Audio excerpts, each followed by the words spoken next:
What's going on, YouTube? It's your boy back again with another video. Just wanted to stop in real quick with Jasmine Crockett. She's been in the news running around saying the dumbest stuff she can possibly think of. She's saying that the $5,000 that Elon and Trump possibly could give out would not help Americans, while going against the narrative of her own party, especially mainly the black ones in the party, saying that there's a call for reparations for black folks, while also saying that, you know, money given back to people would not even help, and I don't even know why you would want it. She's also going on more rants, going to the Breakfast Club, every outlet, ranting and raving against Trump and Elon, just saying ridiculous stuff. I'm going to let the clips play, and I'll holler at y'all in another one. Peace. Now, President Trump says he likes the idea of giving some of the savings from Doge back to Americans as kind of a dividend. Would you support that?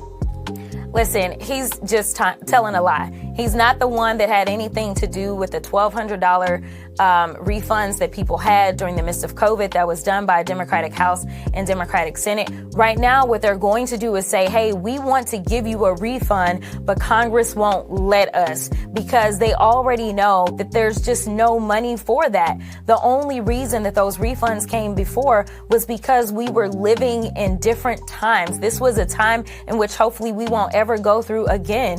We had a once in a lifetime pandemic. The bad part is that I don't know if it's once in a lifetime, because we know that Ebola unfortunately was detected right here in New York here recently. And if we continue down this road of getting rid of scientists or deciding that we don't want to rely on experts as it relates to what they're telling us to do, or we don't want to deal with vaccines and medicine in this country, then we may be facing not only our next pandemic, but our next 2, 3, or 4 pandemics because of their incompetence. So no, we are not in the business of giving out money. And honestly, I don't know what $5,000 will do for you.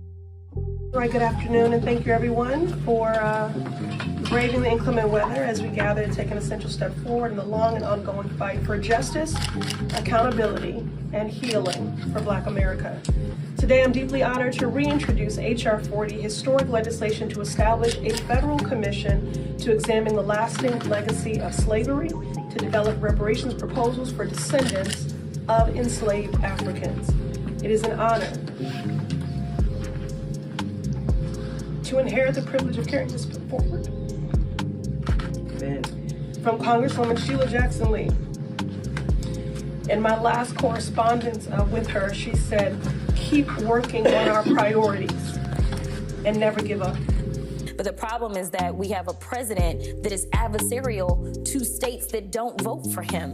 And so what some of these people fail to realize, down in Alabama, who's broke, down in Louisiana, who's broke, I can go through pretty much the entire South and tell you that they're broke, and they rely on a lot of welfare from the government. To be perfectly honest, it is tax dollars from these big blue states like New York. Yeah, they send a lot of money into taxes, and then broke states end up benefiting from it, and now they're about to find out. So we're in the find out phase, and you've got, the other senator from Alabama. She decided to weigh in as well, because the largest employer is University of Alabama, and guess what?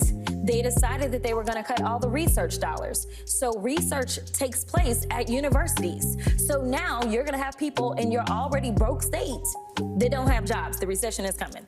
I told you here first. You've been the one to call it out. The fact that I'm rooting for Canada and I'm rooting for Mexico a lot is really wild. But they are really the ones that are speaking truth to power right now. They can see what it is, and they were like, we are not messing with this crazy regime from Mar-a-Lago, and basically calling them thugs. That's what it is. But I'm like, y'all knew who he was when y'all elected him. So don't act surprised.